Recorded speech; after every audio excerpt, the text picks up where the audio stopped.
Gujjar reservation तहरीक का आज तीसरा दिन है। गुज्जर रिजर्वेशन तहरीक की वजह से रेलवे निजाम दरहम बरहम होकर रह गया, जिसकी वजह से मुसाफिरों को बेहद दुश्वारियों का सामना करना पड़ रहा है।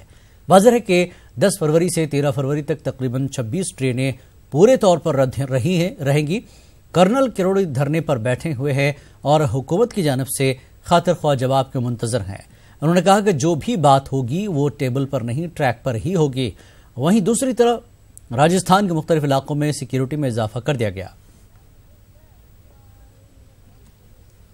हम यही उम्मीद करते हैं कि हमको 5% आरक्षण चाहिए हमारे समाज को, और 13 साल से हम संघर्ष करते आ रहे हैं। 72 आदमी हमारे शहीद हो गए, इसलिए हम सरकार से अनुरोध करते हैं कि हमारा 5% आरक्षण दे, वरना हम यहाँ से जब भी उठेंगे, चाहे महीना हो या 6 महीना। देखो, ये हमारा हक है और हमारा हक ये लेके रहेंगे हम। 13 साल से इन्होंने बताया, 13 साल हो गए हकीकत में हमारे, और 72 जवान हमारे शहीद हो गए।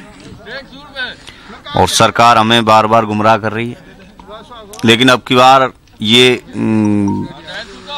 आंदोलन हमारा तभी समाप्त होगा जब हमें पूरी तरह आरक्षण मिल जाएगा। नहीं, हम यहाँ से हटने वाले नहीं हैं। चाहे बीजेपी को हो चाहे कांग्रेस की हो, हमारा आंदोलन की लड़ाई 2002-03 से चल रही है। जब सवर्णों को 10% आरक्षण 4-6 दिन में दे सकती है गवर्नमेंट, चाहे गवर्नमेंट विधेयक में संशोधन करे, विधेयक लाए, जो संविधान उसमें संशोधन करे, ऐसी कोई बड़ी बात नहीं है। अगर राज्य सरकार चाहे तो संविधान में संशोधन करके 5% दे सकती है। कांग्रेस पार्टी ने सरकार बनने से पहले जो मैनिफेस्टो में लिखा था उसको क्रियान्वित करें, और अगर ऐसा है तो अगर कांग्रेस इनको अगर सेंटर से बात करनी थी तो ब्रैकेट में ही लिख देते कि हम सेंटर से बात करके करेंगे।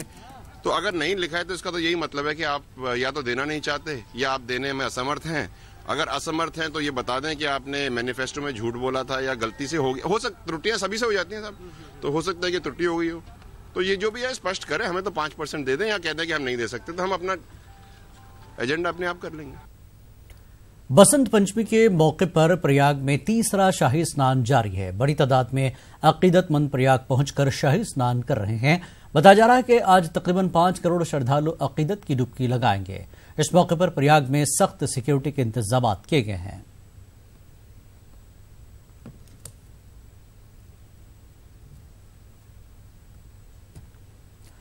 बीएसएनएल और एमटीएनएल के रिटायर्ड मुलाजमीन हड़ताल पर हैं। मुल्क के अलग अलग हिस्सों से दिल्ली पहुंचे रिटायर्ड मुलाजमीन 7वें वेतन आयोग के मुताबिक पेंशन में भी तरमीम की मांग कर रहे हैं। रिटायर्ड मुलाजमीन ने एहतजाजन जंतर मंतर के पास पैदल मार्च किया। फिलहाल जो मुलाजमत में हैं और रिटायर्ड नहीं हुए हैं, उन्होंने भी अपनी हिमायत का ऐलान किया है और हड़ताल पर जाने की बात की है। वाज़ेह है कि पूरे मुल्क में बीएसएनएल और एमटीएनएल के 2 लाख मुलाजमीन रिटायर्ड है।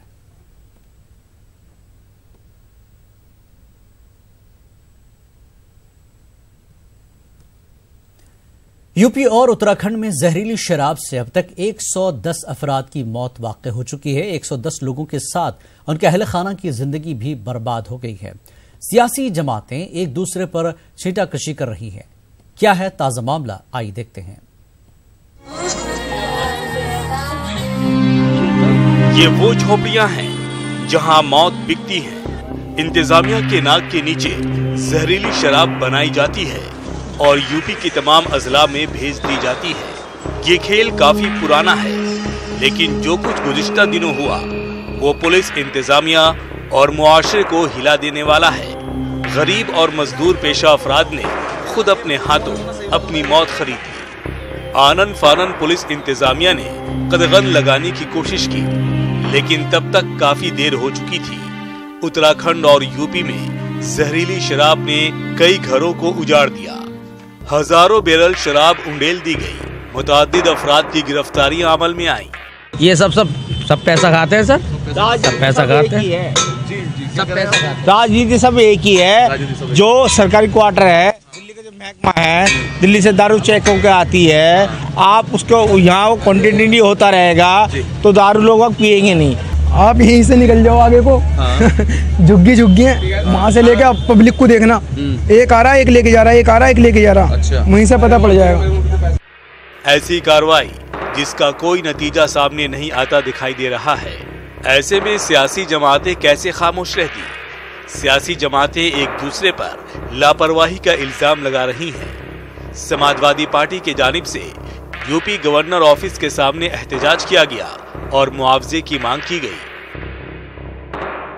योगी आदित्यनाथ जी तक ये संदेश आपके चैनल के माध्यम से समाजवादी पार्टी कानपुर महानगर देना चाहती है कि उत्तर प्रदेश में कानून व्यवस्था ध्वस्त है। सरकार अधिकारियों पे अंकुश नहीं लगा पा रही है, अधिकारी बेलगाम है। आबकारी विभाग खुलेआम अवैध शराब का कारोबार कर रहा है। साथ ही साथ राष्ट्रपति महामहिम राज्यपाल महोदय से मांग करता हूं माध्यम से कि इस निकम्मी सरकार को योगी आदित्यनाथ जी जो चलाने में बिल्कुल असफल है, इनको बर्खास्त करने की मांग की जाए और जो आज मौत से जूझ रहे हैं उनको उचित चिकित्सा दे करके उनका इलाज किया जाए और उनको भी मुआवजा दिया जाए। जांच कमेटी बैठाई गई है जिनको 15 दिनों में रिपोर्ट देना है। पुलिस की टीम अपनी बेदारी मुहिम चला रही है ताकि जहरीली शराब की रोकथाम हो सके। फिलहाल मैं दिखाना चाहूंगा यही महज यहाँ से 200 मीटर की दूरी पर गाजियाबाद का विजयनगर थाना है और यहाँ ये झुग्गियाँ बनी हुई हैं। इन झुग्गियों में ही बताया गया था बिल्कुल अभी ठीक वाले ठेके के पास से कि इन झुग्गियों से ही जहरीली शराब की सप्लाई होती है। ये शराब हरियाणा से लाई जाती है।